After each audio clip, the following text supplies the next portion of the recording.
So to do a marinade, get some good tools, a good knife. A microplane makes life so easy. And these Ziploc bags, I have no affiliation with Glad, but these things are damn good. I have a staff of dishwashers, but at home it's my wife and I really don't like doing dishes. So I marinate everything in a Ziploc bag, and then when you're done, you can wash it, recycle it, or wash it and reuse it. So you work right in the bag, and this is what makes them easy. If I've deboned the chicken at home, I just put my little microplane in the bag, grate the garlic. And the nice thing about this is you can work quickly, and you're just holding the end of the clove. Give your hands a quick wash. You're not going to smell like garlic for the rest of the day. Us professional cooks, my hands always smell like food. They always smell like onions or garlic, or after I clean a 120-pound swordfish, I smell like the ocean. That's why all those cats follow me. So just great. And again, I'm not even counting. I don't know. This is my 4th clove. You can put whatever you'd like in there.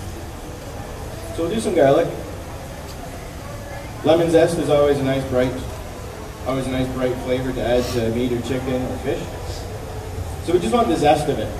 And that's where these microplanes are really handy, because in limes, oranges, and lemons, the really, really beautiful bright flavor is just in the colored part of the flesh. If you get beyond that, I didn't bring a vegetable peeler, but I do have a knife. If you get below that white bit, that's called the pith, P-I-T-H. You don't want that. That's really, really bitter. And if you're good with a knife, and we are, I could take the yellow off and leave the pith behind. But for convenience sake, the good old people at Microplane, just grab a lemon or a lime and just zest it a little bit and spin it as you go. As you start to see the white, just rotate it a little bit. And then once you're done, you'll have a lemon that's completely white, and then just put that in your fridge. Next time you want lemon juice to squeeze over something, save it all. But for this recipe, all I want is that really nice bright citrus flavor. I brought some fresh thyme. And for the thyme, depending on what time of year, depending on what time of year you pick it, sometimes it's very tender, and the stems are very, very soft and quite young. In that case, I would just take this bunch, put it on my cutting board, chop it really fine into the bag. But this thyme is a little bit more mature, so the stems are a little bit woody, so we don't want them. So all I want is the leaf portion. So you can just strip it. And this is one of those things, like, unlike doing garlic and onions and cleaning a couple 100 pounds of fish, your hands will really smell nice. It's thyme. Big thing you learn in restaurants: don't waste anything.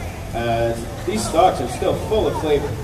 So if you're making a chicken stock or if you're making soup, throw these into the pot, just let it simmer, then you can take them out and dispose of them. But the stems themselves are loaded with flavor. Not every herb has a stock that you want to save, but thyme, rosemary, even parsley stems.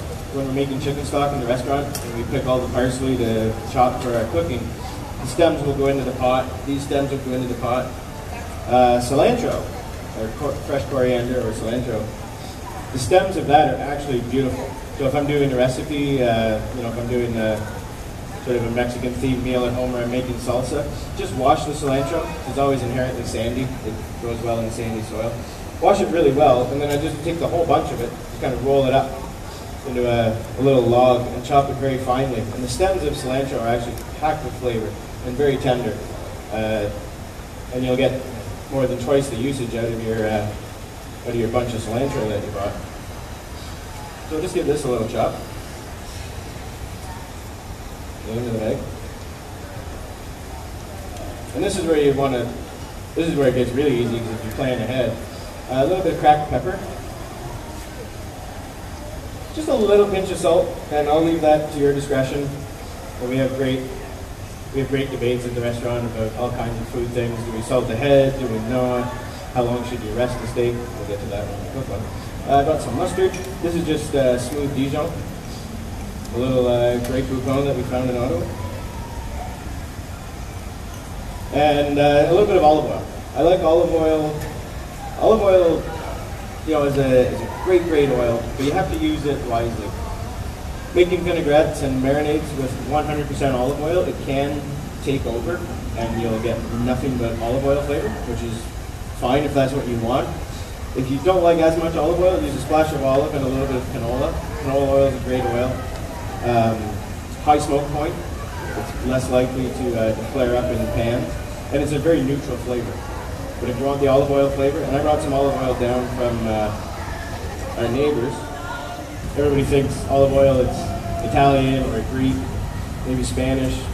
Yet last time I was there, I tried some Australian olive oil, which is really quite impressive. So, we have our bag.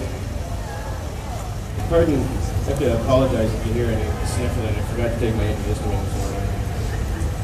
So into the bag, and then just give it a little massage.